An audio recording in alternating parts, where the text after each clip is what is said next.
The 80s weren't just Spielberg and John Hughes. You know what Hollywood really did back then? They buried some of the decade's most mind-blowing movies because they thought you couldn't handle them. Movies so good, so ahead of their time, studios tried to pretend they didn't exist. Well, guess what? They were wrong.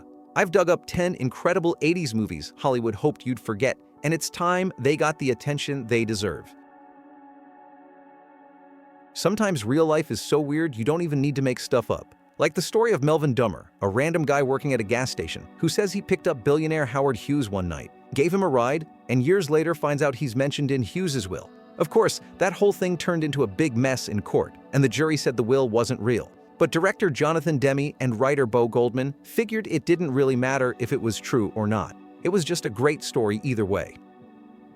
They made Melvin and Howard in 1980, with Paula Matt playing Melvin and Mary Steenburgen, who actually won an Oscar for her role. And she'd barely done any movies before this. Melvin Dummer himself even showed up on set to help out.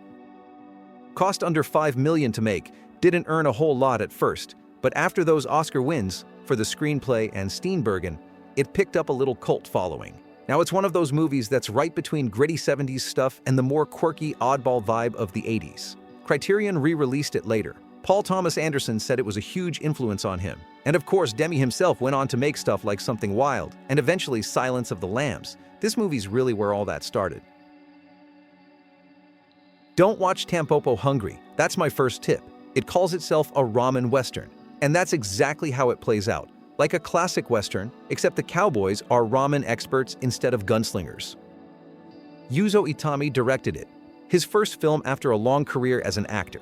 It's about a woman who owns a struggling ramen place and just wants to learn how to make the perfect bowl of noodles. Ken Watanabe shows up here, pretty early in his career. Toho funded this one, and they gave Itami a hard time because he insisted on keeping all these weird little side plots, like this gangster who's totally obsessed with food in a very, erotic way. But Itami didn't budge. And guess what? It actually worked.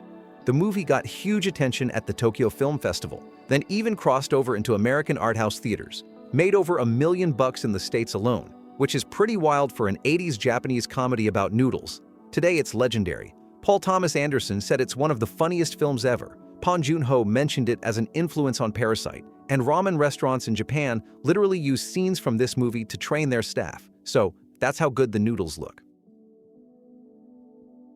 Here's one not everyone remembers, but totally should: Night of the Comet. A comet flies by Earth, wipes out pretty much everyone except two teenage sisters, and turns most survivors into zombies. These two sisters, Catherine Mary Stewart and Kelly Maroney, are not your typical 80s damsels in distress. They're valley girls, they're tough, they're funny, and they kick zombie ass.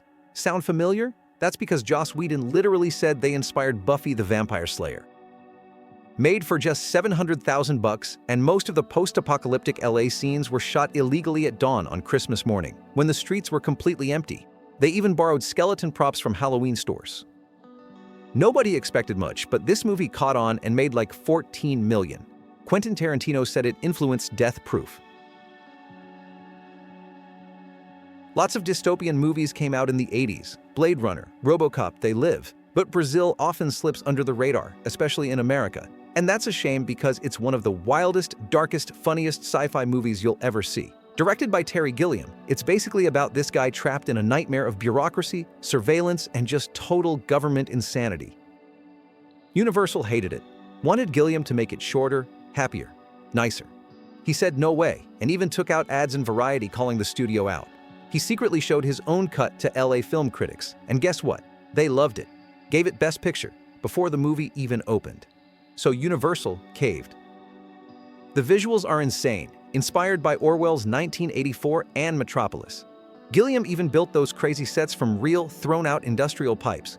Cost $15 million, didn't make it back right away, but it became a cult classic later. Gilliam calls it the movie that cost him sleep, money, and friendships, and he'd still do it again. This is one of those romantic comedies that's genuinely funny. Jeff Goldblum is perfect as a depressed American actor stuck doing terrible theater in London. And Emma Thompson shows up in her first film ever, and you can immediately tell she's got something special. Written by Richard Curtis, who later wrote Notting Hill and Love Actually, and directed by Mel Smith. It bombed in theaters, Barely made £500,000 in the UK, didn't really play at all in the States, but found its audience on VHS and late-night TV. Curtis later said he wasn't sure if he'd ever get another chance to make a movie, so he basically put every single joke he could think of into this one. So yeah, critics weren't sure what to do with it. Some loved it, some thought it was too weird. But now, total cult gem. Basically, the start of Richard Curtis's entire rom-com empire. Sidney Lumet made a ton of classics: 12 Angry Men, Dog Day Afternoon, Network. And when you've got a list like that, some of your stuff gets overshadowed. Prince of the City is one of those films. Basically, it's a neo-noir about an NYPD narcotics detective who gets pulled into investigating police corruption for the feds. Problem is, he's gotta name names. He ends up ruining his own life, betraying friends, and questioning basically everything he thought he believed in. Lumet nearly drove himself nuts making this movie. The script was something crazy, like 240 pages. Final cut was almost 3 hours long. You've got 126 speaking roles in this thing. Treat Williams took the lead after Al Pacino turned it down, and Lumet brought in real cops as advisors. Whole thing shot documentary style on location in New York. It cost about $8.6 million, but only made around $8 million back. Total flop financially. Critics, though, they got it. Won Best Picture at Venice, Oscar nomination for the screenplay. Lumet later said it was his most personal movie ever. And honestly, if you like gritty, real crime dramas, it's 3 hours well spent.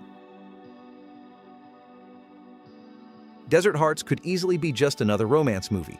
A woman goes through a messy divorce, moves away for a fresh start, and meets somebody new in town. Seen it a million times, right?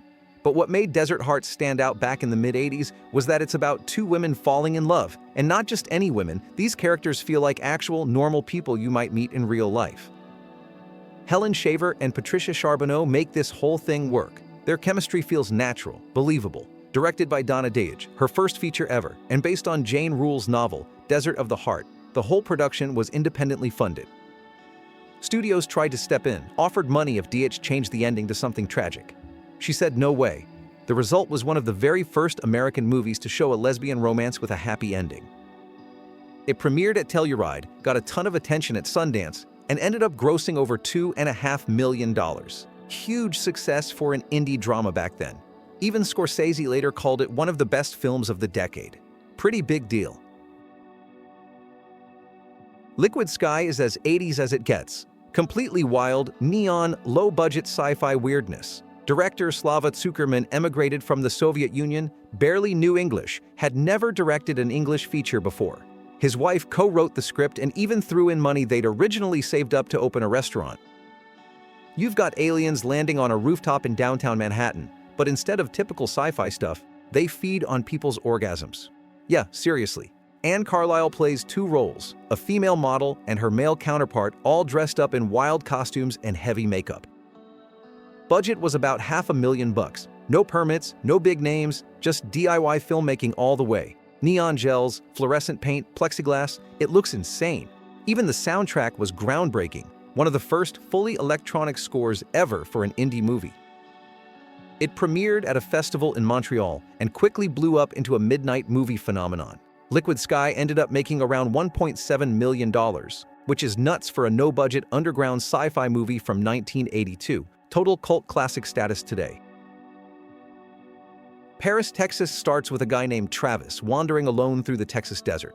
He's been missing for 4 years. His brother finds him, tries to get him back on his feet. Travis starts opening up, reconnecting with his son, trying to put his life back together. It's slow and quiet, but somehow totally fascinating. Director Wim Wenders shot it on the road, no big studio setups. The script, more of an outline really, was by Sam Shepard. They were rewriting dialogue on set constantly. There's this famous scene, Harry Dean Stanton giving a heartbreaking monologue inside a peep show booth, all shot in one long take. Pretty amazing it turned out so well. It premiered at Cannes in 1984 and cleaned up. Won the Palme d'Or, got huge critical acclaim. Cost less than $2 million, ended up pulling over $22 million worldwide. Turned into Wim Wenders' biggest commercial hit, and probably the role Harry Dean Stanton's most remembered for. A quiet, beautiful movie you can't forget once you see it. Come and See isn't just another war movie. It's one of the most brutal, realistic war films ever made. Directed by Elem Klimov, it's about a teenage kid in Nazi-occupied Belarus just trying to survive. And Klimov wasn't playing around. He fought Soviet censors for 8 years to get it made.